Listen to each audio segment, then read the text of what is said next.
And you know, when I see this car, you know, we had all these talks about, you know, I spoke to you, to Jochen about, is it enough? Is it going far enough? Is it new enough?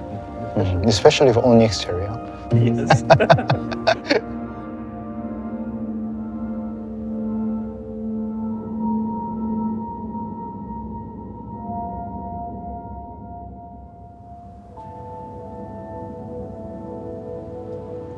But it really does, though. And you know, reading some of the articles now, it's quite amazing how it's considered polarizing. I can't see it at all. No, I think it's got a nice balance, actually. That it's this newness, this sort of progressive, but somehow it fits in. It works. You know, when you see it in the road, it's really unique, but it also feels natural and fits in, which is kind of nice, right? Yeah.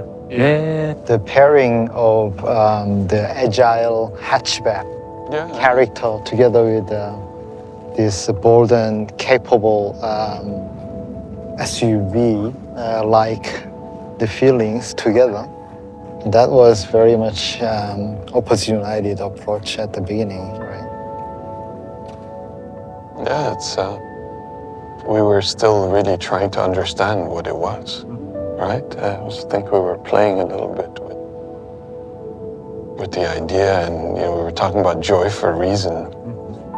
Yeah, this idea of playing between categories, right? Not afraid to push things around a little bit and then find something new. Yeah. Quite good fun. You know, when we were at the Brussels thing for the Car of the Year, and one of the journalists was asking me about the logo. You know, and I was mentioning that if you imagine the car with the old logo, I mean, you can't actually do it, right? And I mean, I think when you, like even our team, if we still had the old logo, I wonder if they would be able to come up with that same design, right? I don't think so, because it's so simple. It symbolizes so much the brand, that you see the brand through the badge. It changes the perception of the brand and the mindset of the designers to approach the project. And it's funny because it's not being so long, but it feels so natural already, right? It feels like it's been there forever, like it's Kia. Yeah, right, yeah. Wow, it's actually really cool to see from the top view like that. It's interesting, because actually the plan view is pretty straight, but it looks, when you're at eye level, you see a lot more of these wheel arches. I mean, to me, what you know, with this philosophy, what I'm honestly quite proud of is that it really does resonate with what you experience in Korea, whether it's like the, you know, Seoul, the contrast of the super modern and fast living things with the traditional things. I don't think, you know, even if contrasts are present everywhere, in every city, every big city, I don't know if we would have come up with that concept outside of Asia. I think it's also the contrast and how often you see it. So you turn the corner and there's something completely different, and then you go a little bit further and it's again different, from old to modern to really fast to slow life to, right, you got modern next to old, next to modern, next to old, next to, so it's sort of a much more eclectic combination, less planned maybe, which gives it that character, right?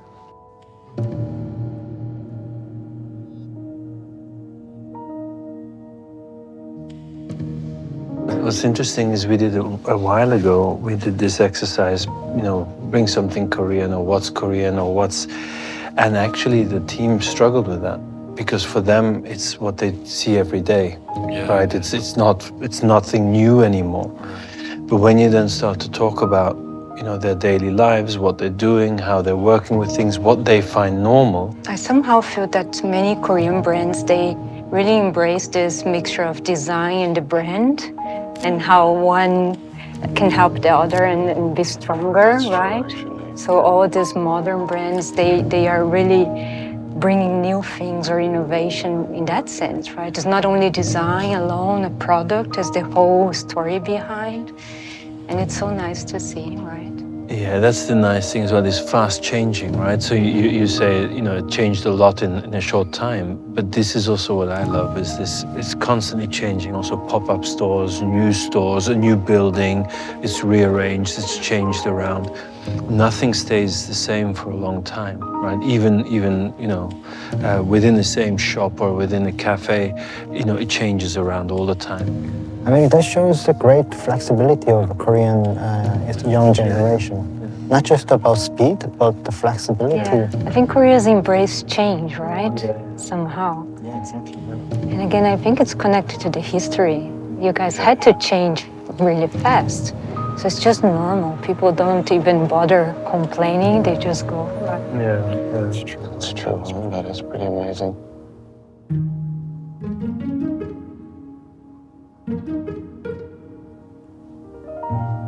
So how about those little glass things, Monica? Rapeseed oil that we now have in our cars. This is rapeseed. Okay. And now we have rapeseed oil in some of our paints. So we now are able to reduce the chemicals inside the paints, but also to have some biocomponents inside. And the nice thing about the EV3 is the first time we do the recycled plastic into the bumpers and the cladding. So we are basically taking the old Kia bumpers. These are actually pictures of Yeah. That would be wasted, and we are now able to incorporate them into the new claddings. It's up to 20%, which is quite good. That's quite good. Yeah. And of course, with the same quality, the same durability, we're very proud of it. The recycled PET here is in which material? In the fabric? In the fabric. Yeah, we always have it. So we have normally in the fabric for the IP and the seats, but also in the floor, for the carpet, in the headliner as well sometimes. That's quite a lot. In the seats for the leather replacement, we have corn extract. Oh yeah, it's Yeah, that that's I quite was cool, going to yeah. ask. Yeah. Yeah. Very cool. It's just really great that we're able to do it, honestly. Yeah, it's really a next step. So it's been 3 years. We started the partnership. And the thing I like the most is that it's a long-term partnership, right? It's for 7 years. And we started, of course, trusting this effort they do, and it's so beautiful, all the things they are doing, collecting the plastic, and now being able to apply the plastic into a product that goes inside the car. That's really amazing. I like the design, the material, the whole process of learning how to use it. What does it mean? How can we improve it? How does the material behave? How do we need to design with that in mind? I think it's been a really a good exercise, and It's totally a learning process, right? Yeah. We also wanted as a next step for our sustainability strategy to communicate it well, right? Yes. To be transparent, Very to be very close to our consumers and have a direct communication. And the platform we found, which we are very happy to have for the first time for EV3, is first of all the logo. We created a sustainability logo that shows each effort we have in that direction. Really nice. So I think in the next conversation we need to bring something like this back into the room and say, this is what you would be missing, this kind of approach. Not necessarily the shelf and the table. Sure. But this type of innovation, this type of space use. Because to me this is just a wonderful result. I mean, to bring that into production is quite something.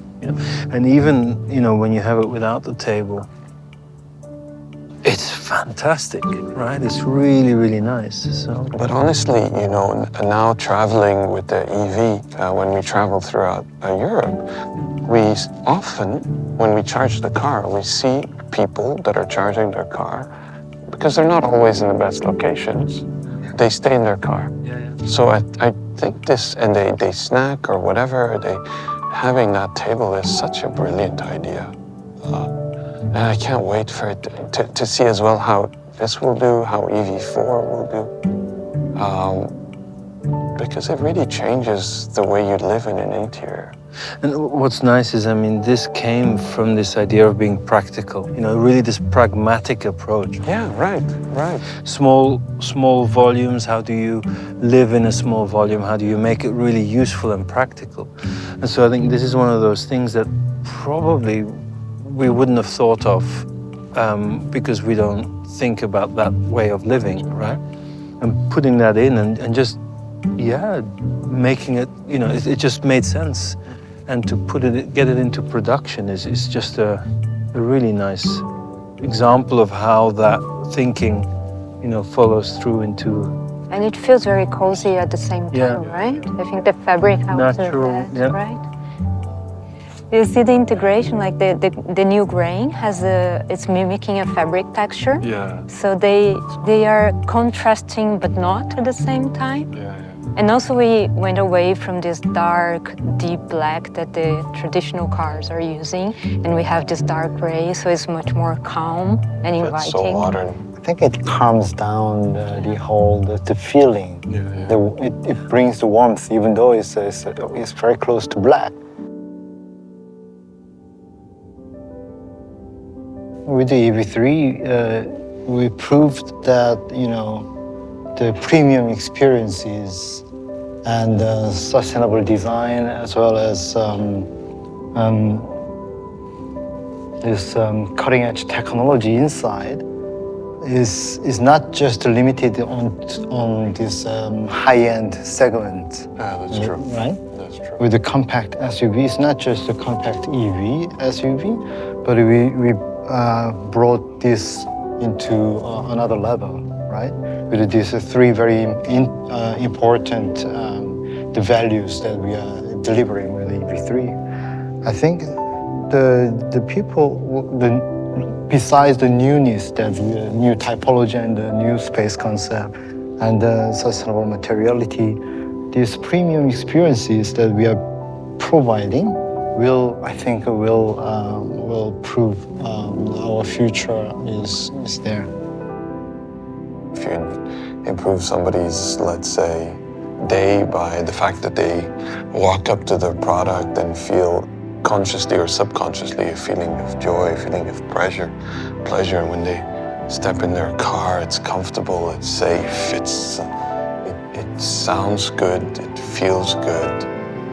Yeah, it's a nice little thing that we do. So yeah, that's what it should be.